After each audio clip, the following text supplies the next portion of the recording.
measurement as a numerical value, Lord Rayleigh proposed an arbitrary criteria. According to him, two nearby images are said to be resolved if the position of the central maximum of one coincides with the first secondary minimum of the other and vice versa. The same criteria can be conveniently applied to calculate the resolving power of telescope, microscope, grating prism. ठीक है, ये तो हमने पढ़ लिया. अब ये wavelength के लिए मैक्सिमा मिनिमा के लिए समझा रहा है वो. ठीक है, A and B are the central maxima of the diffraction pattern of two spectral lines of wavelength lambda 1 and lambda 2. ठीक है, दो अलग अलग वेवलेंथ हैं, उनके लिए दो ऑब्वियसली दो अलग अलग मैक्सिमास ऑब्जर्व हुए हैं. ठीक है, ए और बी दो वैसे मैक्सिमा है. ठीक है, the difference in the angle of diffraction is large. अब इसका मैं एंगल ऑफ डाइफ्रैक्शन देखूंगा या इसका देखूंगा, वो काफी लार्ज है दोनों का. ठीक है, और the two images can be seen as separate. तो आपको ये दोनों जो मैक्सिमास हैं ये सेपरेटली दिख रहे हैं और सेपरेटेड ही नजर आ रहे हैं. ठीक है जी. The angle of diffraction corresponding to central maximum of the image B is greater than the angle of diffraction corresponding to first minimum at the right of the A. ठीक है, यानी कि पहले का जो मिनिमा है और इसका जो मैक्सिमा है, इन दोनों का एंगल ऑफ डाइफ्रैक्शन में डिफरेंस काफी ज्यादा है. एक दूसरे के ऊपर नहीं, उससे भी बहुत ज्यादा दूर है. ठीक है, hence the two spectral lines will appear to be well resolved. ठीक है, अब एक केस उसने ले लिया. और if the central maxima corresponding to the wavelengths are very close. अब दो वेवलेंथ है. इस केस में क्या है कि वेवलेंथ आपकी पास पास वाली है. अगर पास पास वाली वेवलेंथ है तो उनके जो मैक्सिमास हैं वो भी क्या होंगे, पास पास में होंगे. अब बच्चे ये बात बहुत इंपॉर्टेंट है. ठीक है, इसी पे सब कुछ आपका ये टॉपिक डिपेंड करता है. जो बी वाले का मैक्सिमा है, जो ये डॉटेड लाइन शो की हुई है, ये ए वाले के मिनिमा से पहले आ जाता है. ये ए वाले के मिनिमा से पहले आ जाता है, यानी कि उसके और अंदर में घुसा हुआ है, क्या उसके और क्लोज है. इस केस में अगर आप देखें तो जो आपको एक्चुअल में ये दोनों अलग अलग नहीं दिखाई देगी. एक्चुअल में आपको ऐसा एक इन्वेलप ही दिखाई देगा जैसे सी दिखाई दे रहा है. उस केस में बिकॉज जो बी वाला है वो ए वाले के मिनिमा के ऊपर या उससे आगे नहीं है, उससे पीछे है. ठीक है, इस केस में आपको जो सेपरेटली दो इमेजेस, जो दो वेवलेंथ्स नहीं दिखाई देगी. ठीक है, दो स्पेक्ट्रा नहीं दिखाई देगी.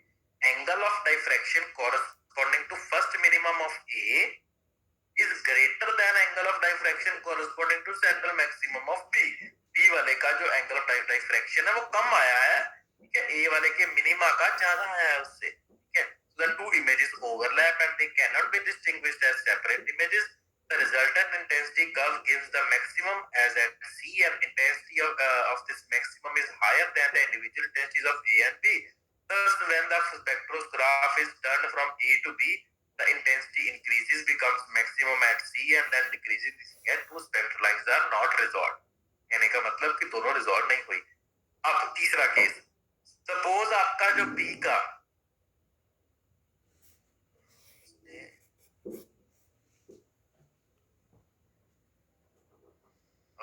डायग्रामेटिकली थोड़ा सा बेटर हो सकता था.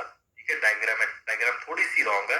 ठीक है, तो कहने का उसका मतलब ये है कि अब अगर आपका ये डायग्राम आप ठीक कर लेना, अगर पेपर में ड्रॉ करोगे तो ठीक करके ड्रॉ करना. ठीक है, अब अगर आपका बी का जो मैक्सिमा है, ठीक है, जो बी वाला मैक्सिमा है, अब अगर ए के मिनिमा के ऊपर आ जाए, बिल्कुल यहाँ पे आना चाहिए था, इसने थोड़ा सा उधर शो किया हुआ है, यहाँ पे आ रहे. The position of the central maximum of A coincides with the position of first minimum of B. ठीक है, जो कि डायग्राम में नहीं हो रहा लेकिन होना चाहिए था. ठीक है, similarly the position of central maximum of B coincides with the position of first minimum of A.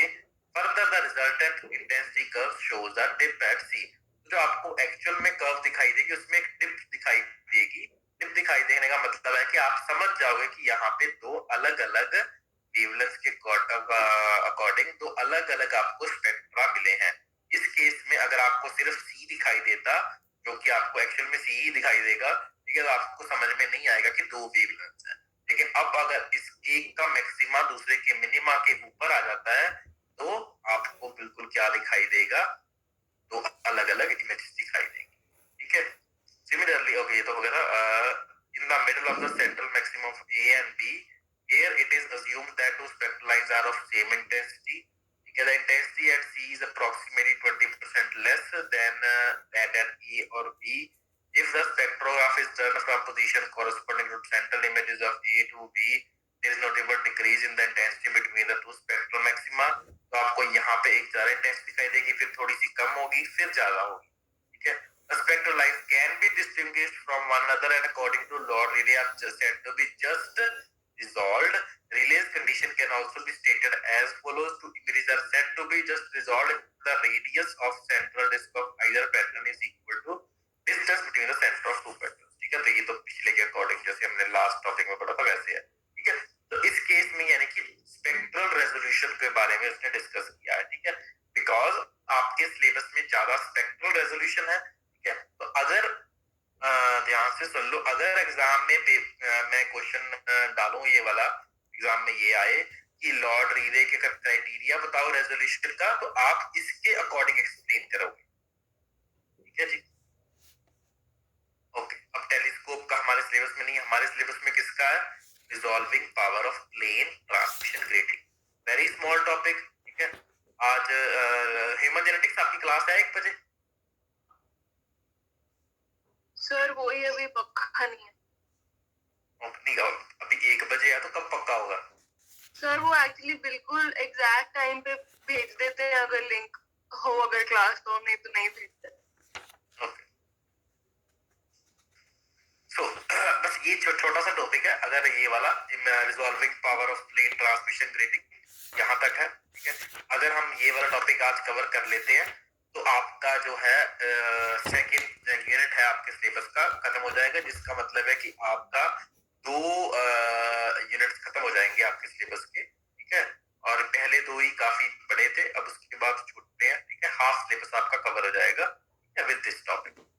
So resolving power of grating is defined as the ratio of the wavelength lambda of any spectral line to the smallest difference in the wavelength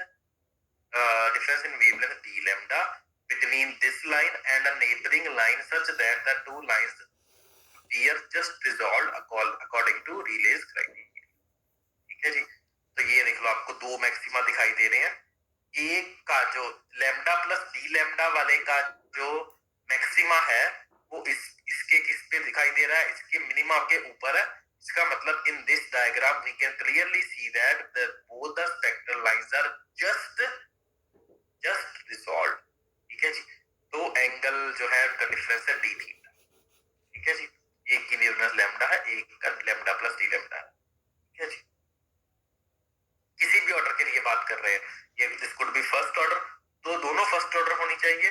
अगर आप second order ले रहे हैं तो दोनों second order होनी चाहिए। ऐसे ना हो कि एक का फर्स्ट ऑर्डर ले लो और एक का सेकंड ऑर्डर लेके बोलो कि ये तो रिजॉल्व है ही है, ठीक है, वो नहीं। So resolving power is equal to lambda upon D lambda, ठीक है जी। So in figure 19.12 xy is the grating surface, ठीक है, and mn is the field of view of telescope. T1 is the nth order primary maximum of a spectral line of wavelength lambda. Lambda वाले की जब nth order maxima आया है वो ये वाला है E1 वाला, और जो लैम्डा प्लस डी लैम्डा वाले का जो nth order ही maxima आया है that is P2, उसका एंगल सपोज थीटा था, दूसरे का angle theta plus D theta था। E1 and P2 are the spectral lines in the nth order. These two spectral lines according to Rayleigh will appear just resolved if the P1 की जो position है वो कहाँ पे आती है? P1 के फर्स्ट में मिनिमा पे आती है, या वाइसा वर्सा भी बोल सकते हो कि P1 की पोजीशन जो है वो P2 के फर्स्ट मिनिमा पे आती है। ये बात हमने की हुई है। Direction of nth principal maximum for a wavelength lambda, ये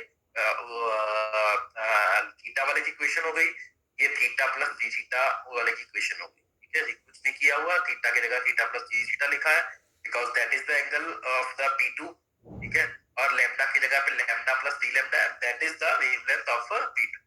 These two lines will appear just resolved if the angle of diffraction also corresponds to the direction of first secondary minima after the nth principal maxima at P1 corresponding to wavelength lambda. This is possible if extra path difference introduced is lambda by n, where n is the total number of lines in the grating.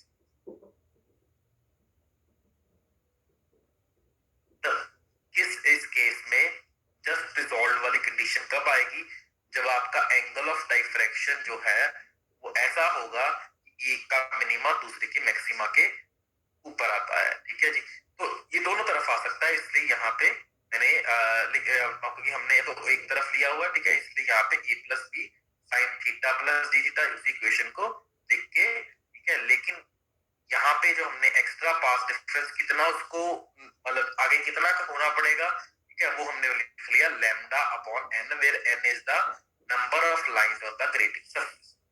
ठीक है जी, अब ये अलग equation बनाई थी मैंने, ये अलग बनाई थी, इन दोनों को इक्वेट, क्योंकि इन दोनों का लेफ्ट हैंड साइड इक्वल है, दोनों को इक्वेट करेंगे। ठीक है, आपके पास आ गया n lambda plus D lambda, और दूसरी तरफ आ गया n lambda plus lambda upon n।